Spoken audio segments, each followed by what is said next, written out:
Hello and welcome to AMainHobbies.com.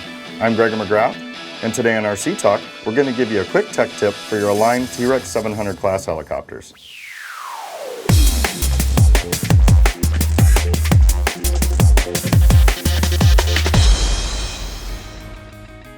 This video is for those of you with T-Rex 700 class helicopters. Today we're going to cover the one-way bearing. I'm sure many of you, like myself, have run into the problem with your one-way bearing slipping. Well, after doing a lot of research on the forums, today we put together a video that'll help fix that and may save you a lot of money.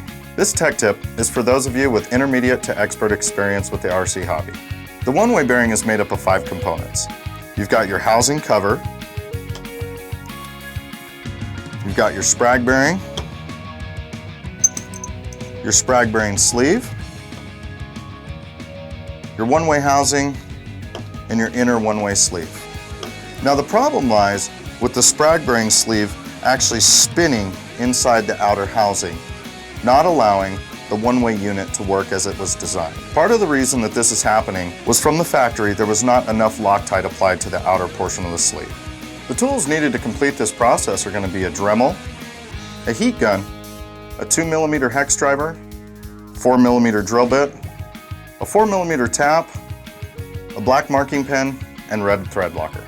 Now the first step to this process is to remove the one-way cap using your 2mm hex wrench. Once the bolts are out, simply slide the cap off the unit. The second step is to heat the aluminum one-way housing. And what this is going to do is going to expand that aluminum that's actually retaining the sleeve right here. And after you've done that, you're going to take the inside of the one-way bearing and push out and turn at the same time. And as you do that, you're going to slowly see the one-way sleeve actually start to rotate outward. And there it goes. Comes right out. Now you can safely remove the sprag and all the active components. Now the third step to this process is to take your black marker and you're going to put a dot in 3 separate locations as a guide for when you drill your holes in the next step. Now what I like to do in step 4 is take a small barrel sander with your Dremel and slightly scuff up the outer portion of the sleeve. Now we're not trying to remove any material here, but rather put some little score marks for the red thread locker to adhere to. And in step 5, we're going to take our 4mm drill bit and we're going to drill right over the top of our black markings, which you can see I've already done. Now in step 6, this is where we're going to insert our tap. Now very carefully insert your tap and start to rotate the tap. Once you feel it get tight, reverse the tap in the opposite direction. You'll actually feel it cut away the aluminum. Then you can turn it back the opposite direction and you'll feel it go a little deeper, and when it gets tight, you'll stop again. Reverse till you feel the aluminum break. Then you'll feed it forward. And since there's not a lot of aluminum that we're drilling through, the tap just goes right in after that. Now to put the one-way unit back together. Go ahead and take out your heat gun and reheat the outer portion of the one-way hub. And once you've done that, lay it back on your table. It's going to be really hot. And I like to take the sleeve and put it in the freezer. This helps the sleeve slide back into the hot aluminum a lot easier. So take your red thread locker or green R48 metal retainer and put it liberally all over the outside.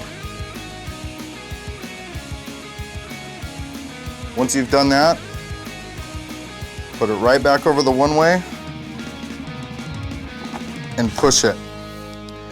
And then let it set for a few minutes. Let the aluminum start to cool down, and that baby should lock in there nice and firm. Now we're going to take 3 4mm set screws and apply them into the holes that we just tapped and threaded.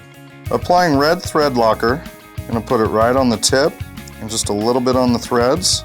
We're going to simply screw it into the holes, and we don't want to over tighten these. We're just making them nice and snug into the holes, and you're going to repeat this process 3 times.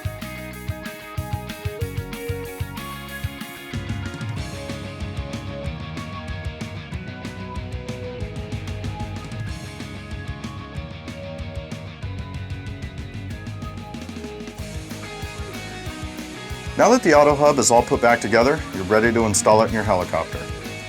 We hope you found this tech tip useful. If you guys have any other questions pertaining to this tip, please give us a call at AMainHobbies.com.